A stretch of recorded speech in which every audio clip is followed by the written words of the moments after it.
बदलते भारत की शान।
मतलब तुम लोग की इस जमीन में अब खेतीबाड़ी नहीं होते हैं? कौन करेगा? पिताजी ने गांव छोड़ने की कुछ सालों तक तो मजदूर लगाकर खेती करवाते थे और उसी का अनाज शहर के घर लेकर जाते थे। अब यहाँ खेतीबाड़ी के लिए कोई नहीं मिलता।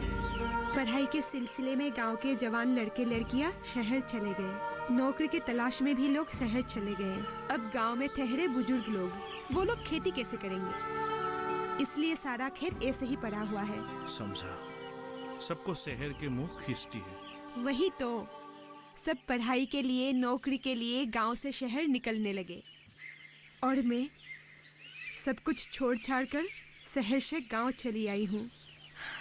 किस्मत भी क्या रंग दिखाती है। यहाँ मेरी फर्स्ट क्लास डिग्री की कोई अहमियत नहीं है। लाख चाहने पर भी मैं कुछ नहीं कर सकती।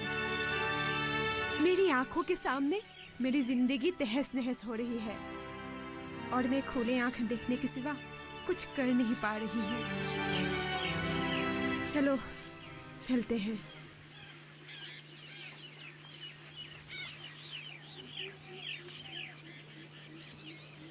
मैं और खेती, तुम अच्छी तरह जानते हो, कृषि महिलाओं के लिए नहीं होती। नैना, बातों को समझने की कोशिश करो। मैं तुमको औजार लेके खेती में जाने के लिए बिल्कुल भी नहीं कह रहा हूँ। हालांकि मैं तुमको ये समझाने की कोशिश कर रहा हूँ कि हमारे इस कृषि क्षेत्र में तुम्हारे तरह उच्च शिक्षा वाले युवाओं की बहुत जरूरत है, क्योंकि उन्नत विज्ञान सम्मत कृषि प्रणालियों के बारे में तुम लोग को जितना जानकारी होगा उतना गांव के साधारण किसानों को कभी पता नहीं होगा। और तुम्हें देखकर गांव के और भी पढ़े लिखे युवा निकल आएंगे और देखना, यहाँ से ही एक कृषि विप्लव का शुरुआत होगी। सासा जी, मैं खुद जिला कृषि विभाग के ऑफिस जाकर वहाँ के ऑफिसर से मिला था।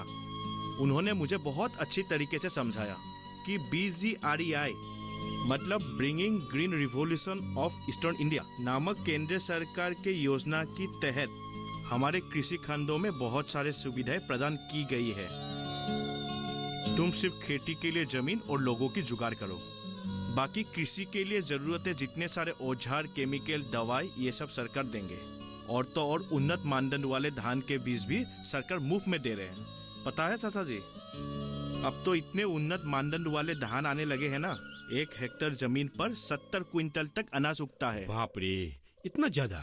इसीलिए कह रहा हूँ नैना, तुम वैसा करो जैसे मैं कह रहा हूँ। मुझे पूरा यकीन है, पहले शुरुआत में थोड़ा तकलीफ होगी, लेकिन देखना बाद में बहुत अच्छा लगेगा। पर खेती करेगा कौन? पहले तुम 2-3 लोगों को लेकर एक गोट बनाओ। शुरुआत में तुम लोग का जो जमीन ऐसे ही पड़े हुए है, यही से ही कृषि कार्यों की शुरुआत करो। ठीक कह रहे हो, पहले कम मात्रा से ही शुरू करते हैं। नैना, यहाँ पे कुछ किताबें हैं, ये रखो, इन सबको पढ़ना। यहाँ से ही तुमको सरकारी हर एक योजनाओं के बारे में पता चल जाएगा।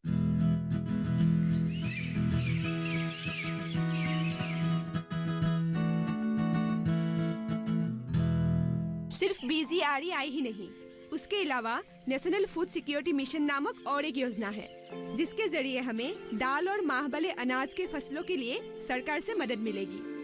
और एक है RKVY अर्थात राष्ट्रीय कृषि विकास योजना, जिसके जरिए हमें पावर टिलर और ट्रैक्टर के लिए 50% सब्सिडी और पंप सेट के लिए 10,000 रुपए सब्सिडी सरकार से मिलेगी। तो देखिए जनता, अगर सरकार से इतने सहायता और अनुदान मिलने के बावजूद भी अगर हम नौकरी के तलाश में शहर भागने लगे तो ये हमारे लिए दुर्भाग्य की बात होगी। तो हम लोग आप लोगों से हाथ जोड़कर विनती करते हैं कि आप लोग हमारे गुट का हिस्सा बनिए। मुझे आशा है कि अगर हम मिलजुल के एक साथ काम करेंगे तो इस मिट्टी में सोना उगेगा। तो आइए आज हम मिलकर बोलते हैं, जय जवान जय किसान, जय जवान जय किसान।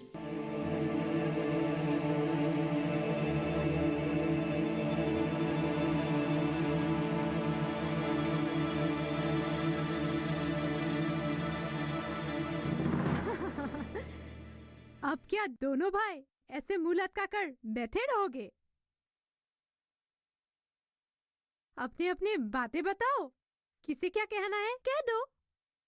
तुम नहीं कह सकती हो क्या? अब क्या मुझे ही बताना होगा?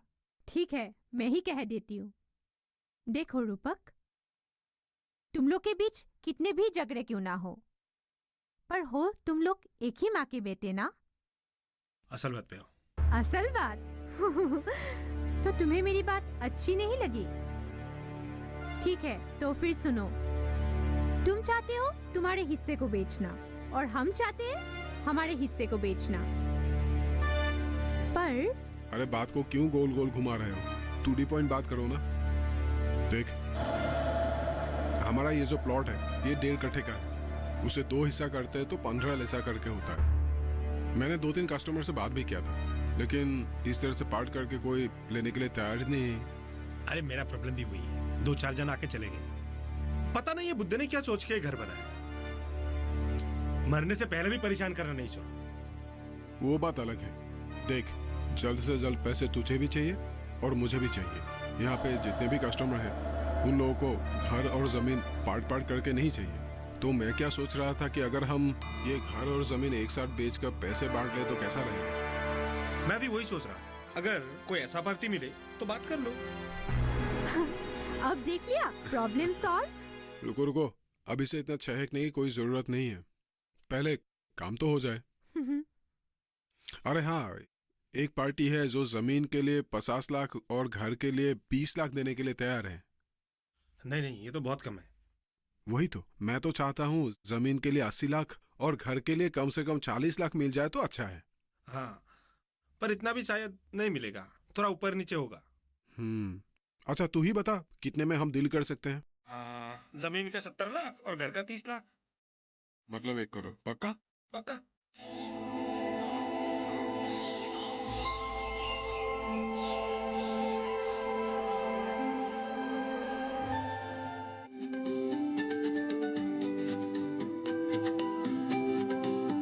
बात अच्छी सेहत की हो, किसी तरीके की लापरवाही नहीं करो, किसी तरीके का समझौता ना करो। ना बरतें लापरवाही, लक्षणों को पहचानें और लें डॉक्टर की सलाह।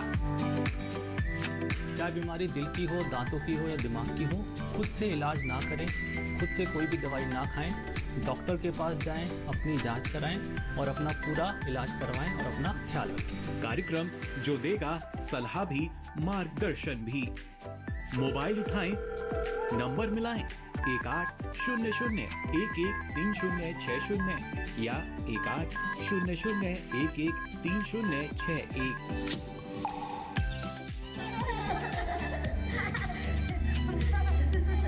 आपके अपने फोन इन कार्यक्रम स्वस्थ किसान में हर शनिवार शाम 6 से 7 बजे सिर्फ डीडी किसान पर।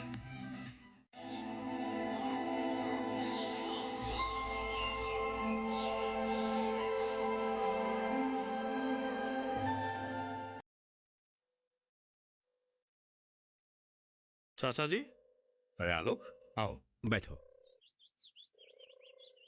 मैं तुम्हारे ही बारे में सोच रहा था। मेरे बारे में?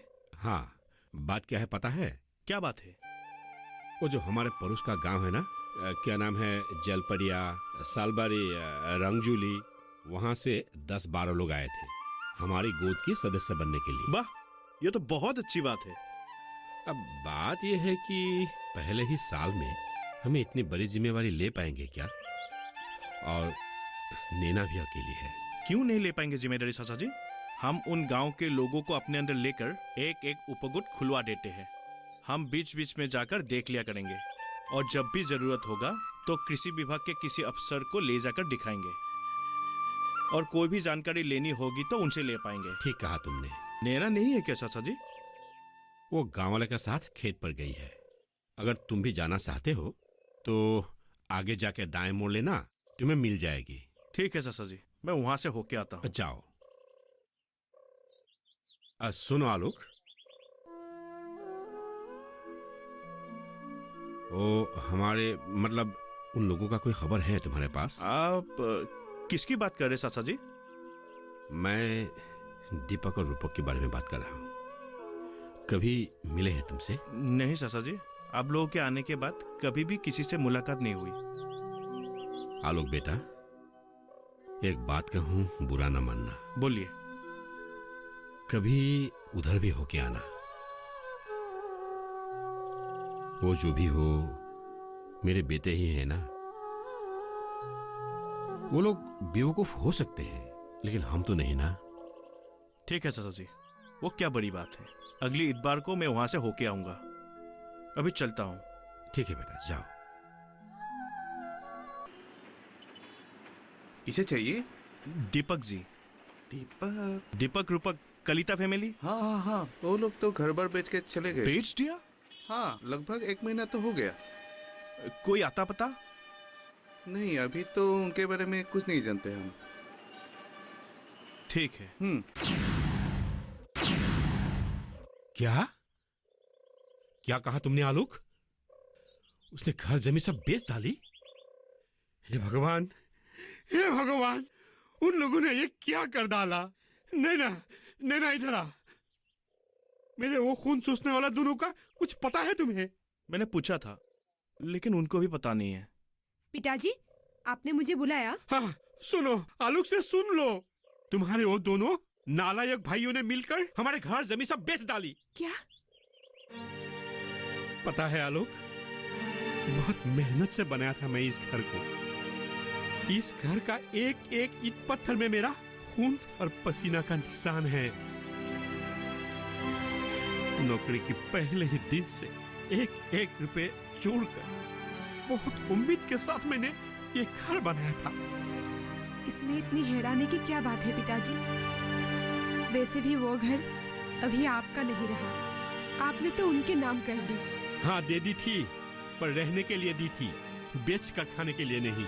आपने उन्हें दिया, अभी वे वहाँ पर रहे या उन्हें बेच डाले। आप क्यों इतने रूठ गए हैं पिताजी? तू इस बात को समझ नहीं रही है बेटी। उनकी माँ ने बहुत प्यार से सजाया था इस घर को। पता है आलोक, एक दिन इसकी माँ ने कहीं ऐसा ही एक घर देखा था और बाहर से ही कागज में एक नक्शा बनाकर लाकर मुझे दी और बोली, मैं उनके लिए ऐसे ही एक घर बना दूं। इनकी माँ का मंदिर था वो घर, और जिस कमीनों ने उस घर को ही नहीं अपनी माँ को भी बेच डाली। चलिए पिताजी, अब अंदर चलिए। जो होना था वो हो गया चाचा जी। अब आप ये सब सोच के अपने शरीर को ज्यादा कष्ट मत दीजिए। आज मैं उन्हें बद्दुआ देता हूँ आलोक, बद्दुआ देता हूँ। उस घर को बेचकर जितने ही पैसे मिले, उस पैसों का एक फुटी कौड़ी भी उन्हें हजम नहीं कर पाएगा। दीमक लग जाएगी, आग लग जाएगी इन पैसों पर। ये एक बूढ़े बाप का बद्दुआ है। देख लेना आलोक, कुछ नहीं बचेगा, कुछ नहीं बचेगा। पिताजी, पिताजी अंदर चलिए, मत रोइए आप, चलिए।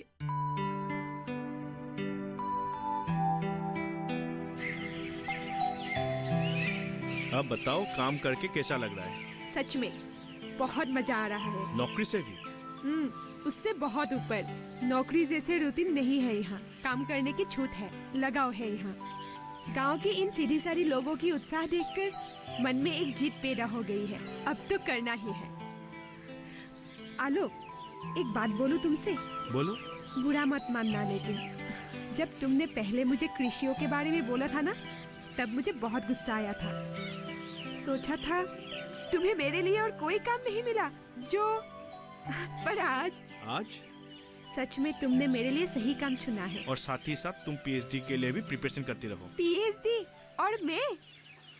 तुम्हें क्या पता नहीं है आलोक, पीएचडी के लिए कितने ज्यादा पढ़ाई की जरूरत होती है, कितनी रेफरेंस किताबों की जरूरत होती है। मैं तुम्हें कितने सारे किताबें दे रखा हूँ। हाँ बाबा दे रहे हो, लेकिन वो सब तो कृषि से जुड़े किताबें हैं, मेरे सब्जेक्ट रिलेटेड तो कुछ भी नहीं। अरे किसने कहा कि तुम्हें सोशियोलॉजी में पीएचडी करना है? जिस सब्जेक्ट के ऊपर प्रैक्टिकली काम कर रहे हो उसके ऊपर करो। क्यों समझे नहीं? तुम्हारा सब्जेक्ट होगा ignition of rural harvesting in north east region, समझे? आलोक,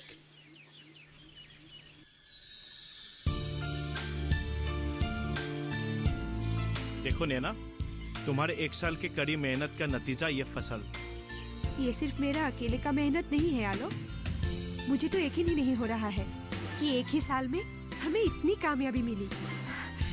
ऐसा लग रहा है जैसे मैं कोई सपना देख रही हूँ। इट्स योर ग्रेट सक्सेस नैना। तुमने तो सिर्फ यही खेत देखे हैं, बाकी खेतों को भी देखोगी तो पागल हो जाओगी। ये तो सिर्फ तुम्हारे गांव का एक हिस्सा है, पड़ोसी गांव भी तो देखना है। चलो चलते हैं, है ना? चलो।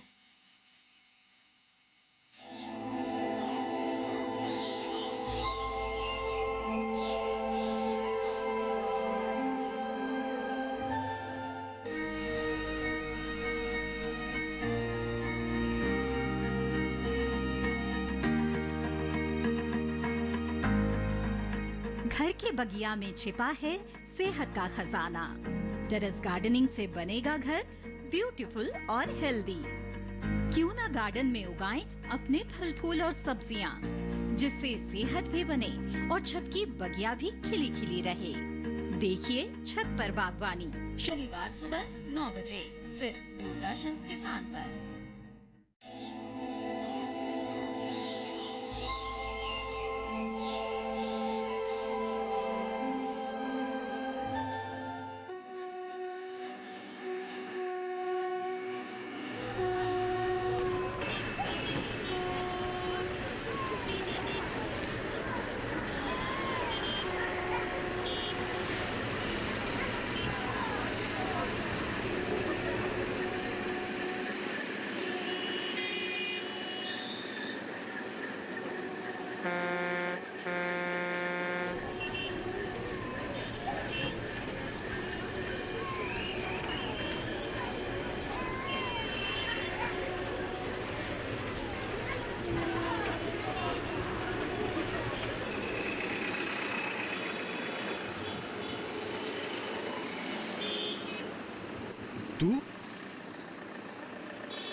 तू यहाँ क्या कर रहा है? रूपा, तुम इधर आ। धीरे से बात क्या है? लोग मुझे ढूंढ रहे हैं, मिलते ही हड्डी पसली एक कर देंगे। मतलब? दरअसल बात यह है, जमीन बेच के मुझे मिला था 45 लाख और 5 लाख दूसरे से उधारी लिया था फिल्म बनाने के लिए, लेकिन फिल्म फ्लॉप हो गई। 40,000 रुपया भी नहीं मिला। अब सब लोग मुझे ढूंढ रहे, क्या करूं, इसलिए यहाँ चला आया। मतलब तू भी गाँव जा रहा है? तुम लोग भी? हाँ। क्यों, तेरा बिजनेस का क्या हुआ? फ्लॉप हो गया। इसके भाई के भरोसे सारा पैसा बिजनेस में लगा दिया था। दिल्ली की कोई फ्रॉड कंपनी थी, पैसा लेकर भाग गई। सारा पैसा डूब गया। इसके भाई को तो जेल भी जाना था। मेरी किस्मत अच्छी थी, जेल जाने से बच गए। फकीर बन गए। तो अब क्या करते? अपनी इज्जत का परवाह किए बिना पिताजी के पास ही जा रहा हूँ। भूखे पेट तो नहीं सो सकता हूँ। तू रोटी की बात कर रहा है, जेब में एक फुट्टी कौड़ी भी नहीं है। वो देख, बस आगे, चल चलते हैं। चलो। आज हमारे लिए बहुत खुशी और गौरव की बात है कि उत्तर पूर्व क्षेत्र में इस गांव को असम सरकार ने आदर्श कृषि केंद्रित गांव के नाम से नवाजा है।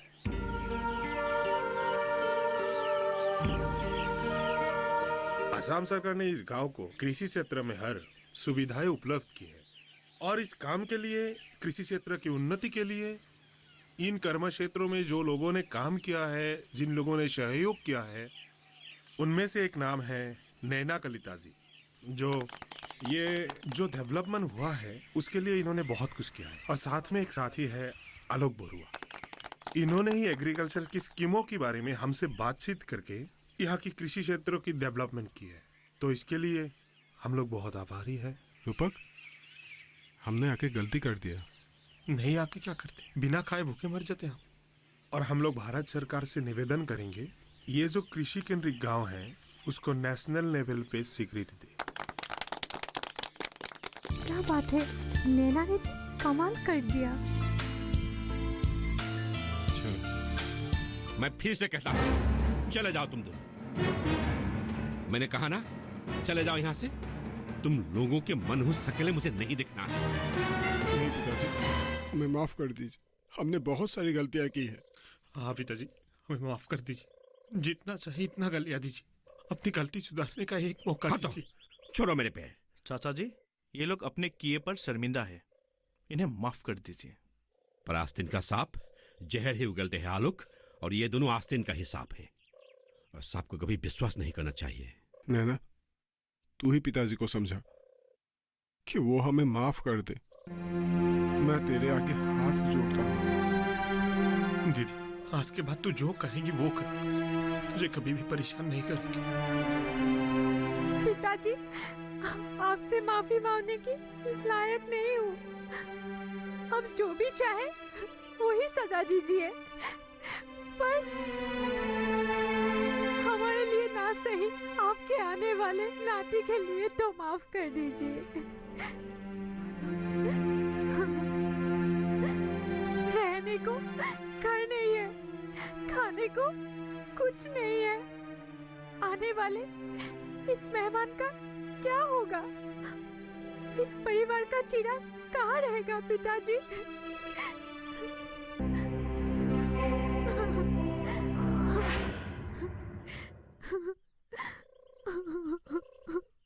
मत रो भाभी, मत रो।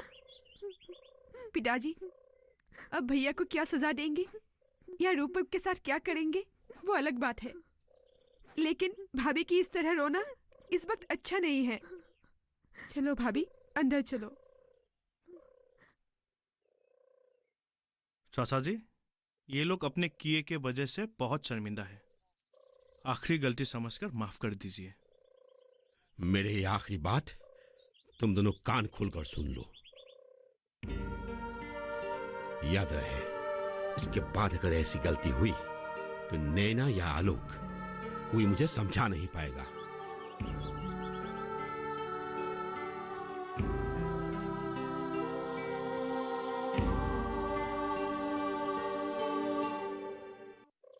तुम्हारा ये एहसान हम जिंदगी भर नहीं भूलेंगे।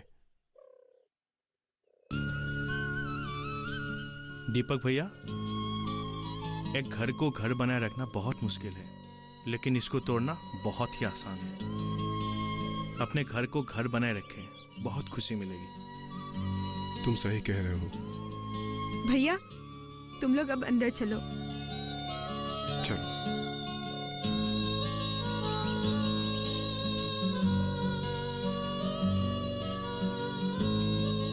तुम्हें क्या लगता है आलोक, ये लोग सच में सुधर गए हैं? मुझे पूरा यकीन है नैना। कहते हैं ना, इंसान अपने गलतियों से सीखता है। हीरे चमकते हैं पत्थरों से खींचने के बाद। इन लोगों ने भी अपने गलतियों से सीखा है, दोबारा गलतियां कभी नहीं करेंगे। काश ऐसा ही हो, तब ये घर जैसे घर बनकर रहेगा। पर मेरे घर को घर बनाएगा कौन? मतलब? अब तो सासा जी के देखभाल के लिए कोई परेशानी नहीं है, तो हमारे शादी के बाद चलाऊं सासा जी से। हाँ,